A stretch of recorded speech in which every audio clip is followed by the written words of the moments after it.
Вие сте с предаването Свят на изкуства с мен, Розалина Касабова.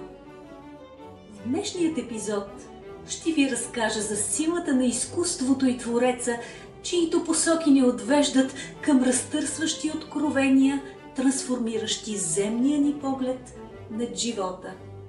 Първоначално е необходимо да поставя основата на последващите размисли, а именно въпросите, касаещи смисъла, формата, посоката и влиянието на изкуството. Всеки от нас си е задавал различен по характер въпроси, касаещи смисъла на израстването ни като личности.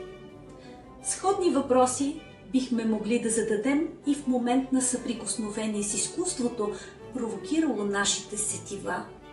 Какво представлява изкуството или какъв е смисълът то да бъде проявено? Защо изкуството е важно за човешкото общество или променя ли изкуството света, в който живеем? Нашите предци са успявали да изразят себе си чрез изкуството, затрогвали и естетически вплитали семантиката на красиво и хармонично по начини, които никоя съвременна медия не може да предостави.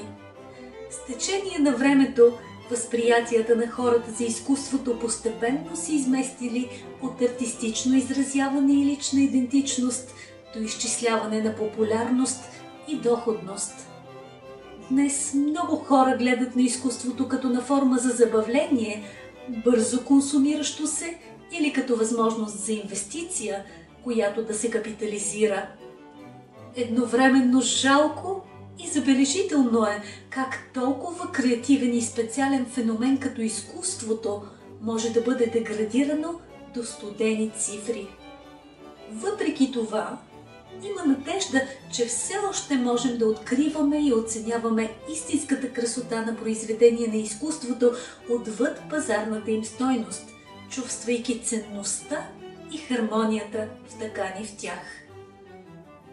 Семантиката на думата изкуство включва проникване в по-съвършен и възвишен свят, далеч от делничния живот, който облагородява и въздига човека до степен, в която радостите и скърбите придобиват друг смисъл. Премахвайки от изкуството моралните стойности, то се изражда, придобивайки една от многото извратени и неправилни прояви, които наблюдаваме в наши дни. Когато Достоевски пише, че красотата ще спаси света, не е имал предвид красота в обикновения смисъл на думата, за която всеки в делничния живот говори и описва.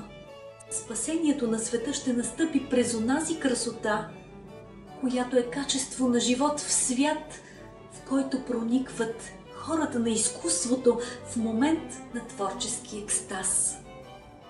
Предназначението на изкуството е да ни доближи до този свят на хармония и радост, в който дори страданието е приятно, носещо щастие.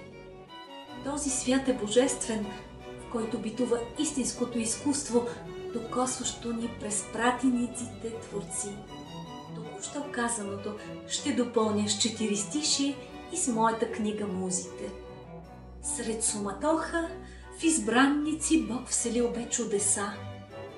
С умайните странници Той насели света. Мигът да е пътя на светлия лъч в синевата, синевата многолико присъща, единствено на душата. През хилядолетията творците са отвеждали последователите си в света на възвишеното, извънмерното, божественото, въздигайки ги през сензориката на собствените им сетива. Този различен от битийния свят е достъпен за всеки, но за да бъде докоснат и разбран, е необходимо всеки един да развие способности, абстрахиращи го от материалността. Няколко цитата на творци и ярко пресъздават казаното. Бертолт Брехт, немският поет, драматург, режисьор и теоретик на изкуството, казва: изкуството не е огледало, отразяващо света, а чукче, с което му придаваш форма. Марк Шагал, френски художник от края на 19 и началото на 20 век, споделя: великото изкуство започва там, където свършва природата. Мъдростта на великите умове, които векове наред са прониквали в същността на необяснимото чудо, наречено изкуство, го формулират като творческа дейност, при която естетичното съзнание се превръща от съпътстващ елемент в основна първостепенна цел. Естетичното представлява непосредствената чувствена експресивност на вътрешния живот на човека, улавяща в себе си процеса на опредметяване и преживяване на човешката житейска ценност. Затова изкуството се приема като област на човешка дейност, в която естетическото, въплътено в художественото, има съдържание. Всеки човек има чувство за красота и човешкият свят я включва в цялото и многообразие интуитивно. Всеки е способен на любов и в по-голямата част от хората е проявена през обичта към красивото, прекрасното и възвишеното. Въпреки това, наивно-интуитивното разбиране за света на красотата не е достатъчно, за да се уверим, че я разбираме и възприемаме.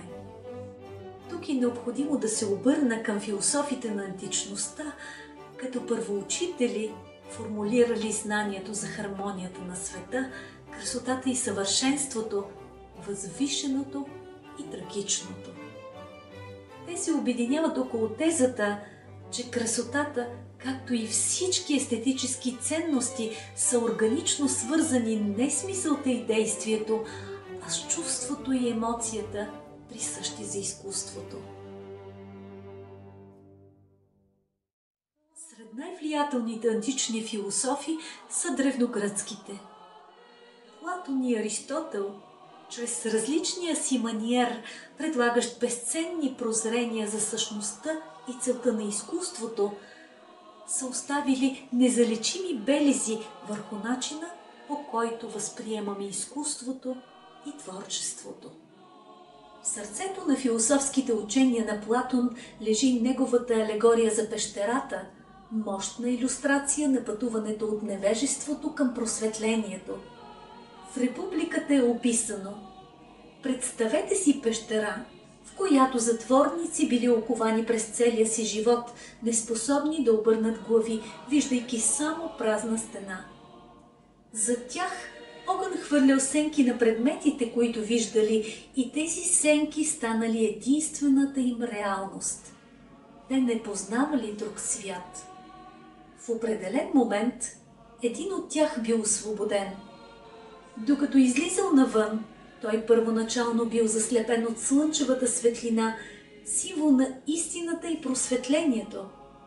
С времето очите му се приспособили, разкривайки му жизнената реалност навън, далеч от смътните сенки в пещерата.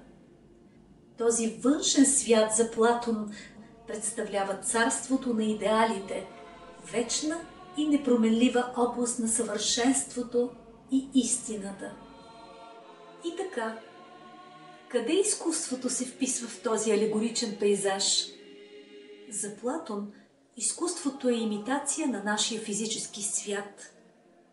Но трябва да отбележа също, че според него нашия физически свят вече е погрешно отражение на царството на идеалите. Така изкуството според Платон се превръща в сянка на сянката, което го прави два пъти по-отдалечено от крайната истина и следователно потенциално подвеждащо. Въпреки това, когато съпоставим тази алегория с ролята на творците в обществото, се появява очарователен паралел. Творците, подобно на избягалия затворник, често излизат отвъд познатите сфери на битието, търсейки по-дълбоки и универсални истини, предизвикващи промяна на възприятията. Чрез своята работа те представляват нови перспективи на разбиране, подобно на освободения затворник, който се опитва да покаже на братята си по съдба реалността отвъд пещерата. Техните творения могат да ни приближат до царството на идеалите, като ни тласкат да разсъждаваме, поставяме под въпрос и оценяваме нюансите на нашето съществуване. Творците в този контекст не просто творят, а се превръщат в будители, насочващи обществото към по-голяма осведоменост и усещане, че света винаги трябва да се стреми към по-висш идеал. Тяхната работа, макар и базирана на имитации, може да резонира с дълбоките истини, приканващи зрителите да излязат от ограничаващите си пещери, споделяйки света в нова светлина. Тази интерпретация подчертава трансформиращата сила на изкуството и отговорността на Твореца за оформяне разбирането на обществото за истинската реалност, принадлежаща на духа. Аристотел, знаменитият ученик на Платон, се различава от наставника си по няколко философски концепции, като една от най-дълбоките за същността на изкуството. Докато Платон гледа към небето, представяйки си царството на идеалите, Аристотел обръща поглед към земята, фокусирайки се върху осезаемия свят около него. За Аристотел разбирането на нещата от живота означава опознаване на същността им, която ги прави неща, които са. Не става дума за отделно царство на перфектни форми, а за разпознаване на основните характеристики, присъщи на нещата в нашия видим свят. Представете си дървото дъб.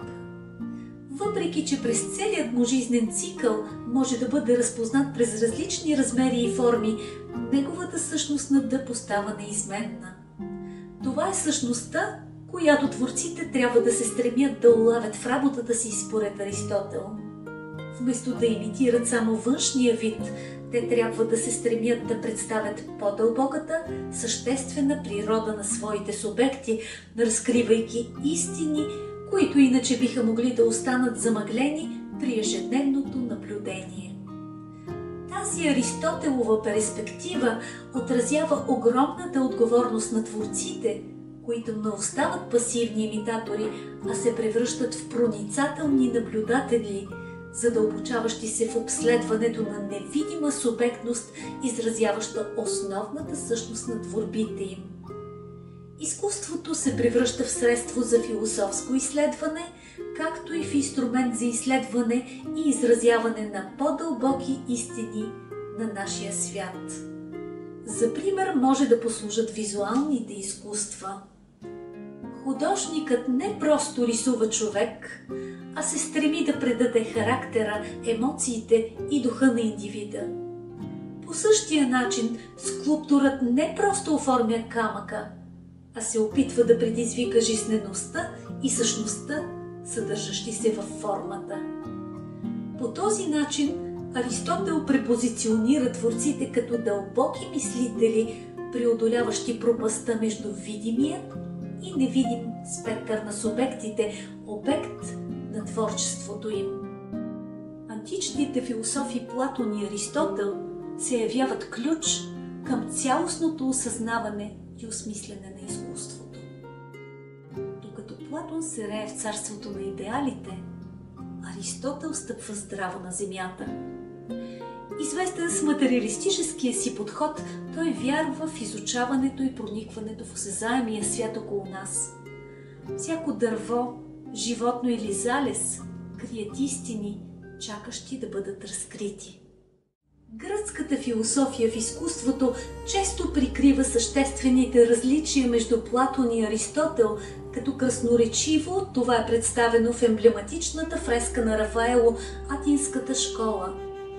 В рамките на този шедьовър Платон е изобразен сочещ нагоре, символизиращ неговата вяра в абстрактните идеали и неизменния свят на формите, които съществуват отвъд осезаемото. Аристотел от друга страна прави жест надолу, подчертавайки своята убеденост в материалния свят и емпиричното наблюдение на заобикалящата реалност. Това художествено представяне не само улавя философските различия между двамата мислители, но също така предоставя визуален коментар на техните контрастиращи подходи към разбирането и знанието за изкуството. За Аристотел изкуството не е просто имитация на външния свят, а дълбоко представяне на вътрешните емоции и безбройни нюанси на човешкия опит. Неговата гледна точка вижда Твореца като проницателен наблюдател, принасящ същността на живота и природата върху платно, сцена или ръкопис. За разлика от Аристотел, който вярва, че изкуството може да хвърли светлина върху човешката природа, помагайки ни да се ориентираме в лабиринти от емоции, желания и преживявания, определящи нашето съществуване, Платон внушава на съвременните творци, че в живота има нещо повече от това, което виждаме. Свързването на тези два древногръцки философски гиганта осигурява холистично платно за съвременното изкуство. Чрез възприемането на акцента на Платон върху стремежа към идеали и обоснованото възприятие на човешкия опит на Аристотел, творците могат да култивират практики, надхвърлящи времето и пространството. Дефинирано звучи последния начин. Изкуството е действие, битуващо в реалния свят, чието корени сочат небесата. Античната философия в изкуството може да служи както като огледало, отразяващо физическия свят, така и като прозорец, надникващ в по-дълбоки универсални истини. Тази двойна роля му позволява да резонира на множество честоти, докосвайки сърцата и умовете. Наследството на Платон и Аристотел предлагат повече от исторически разсъждения. Те осигуряват компас, насочващ творците да се ориентират в деликатния баланс между осезаемо и ефирно, изработвайки произведения, които са едновременно реални и идеални. Тяхната комбинирана мъдрост, макар и привидно контрастираща, се сближава в същността на въпроса необходимо ли е изкуството, както и е подтиквала творците към практики едновременно вдъхновяващи и дълбоко човешки. Човекът е същество, което превръща неосезаемото в инструмент на духовно овладяване и чрез творчеството си осветява и увековечава духа. Удохотворявайки собствената сила и енергия, придобита и натрупана по пътя на творческата еволюция, човекът винаги е очовечавал първичната природа и общественото битие. Днес, в свят на объркани и подменени ценности, Творецът има трудната задача от преобразовател и фактор на изменение да се превърне отново в мярка на развитие и духовност. Това е единственият път духовността да се превърне в принцип на развитие, а разрушението да се замени с съзидание. Тоест красотата да спаси света. Преди време бях подтикната да изразя моето мнение за красотата. Като творец аз се обърнах към поетичното слово, което е изразно средство в моето битие. Днешният епизод ще завърша с 7 мои двустишия и 4 за красотата. Красотата в дар небесен Бог дари в сина света. Чрез омайната й песен нарисува синева. Синевата, път сполука, възхитително ехти, за добруване, благотворяща, в храм на вси души. Красотата е небесна изповед пред човешките души, благотворно зряща в свят, покой, мечти. За красотата и душата поеми мирови се леят, пътеките им към искрата в забвение бледнеят.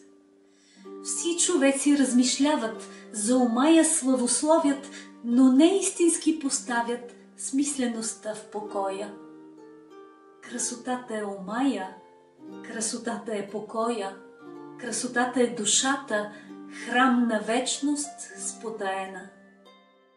Събирателят на дните, брой в дихание безчет, поставил ни завет в душите, красота и благовест. Красотата е любов небесна за човеци в висини, спотаили глътка нежност за душите мирови. Красотата е дихание на небесните зари. Красотата свобода е за онез души, душите доловили милостта, милостта на добродетелност всевишна, докосната и зряща в любовта.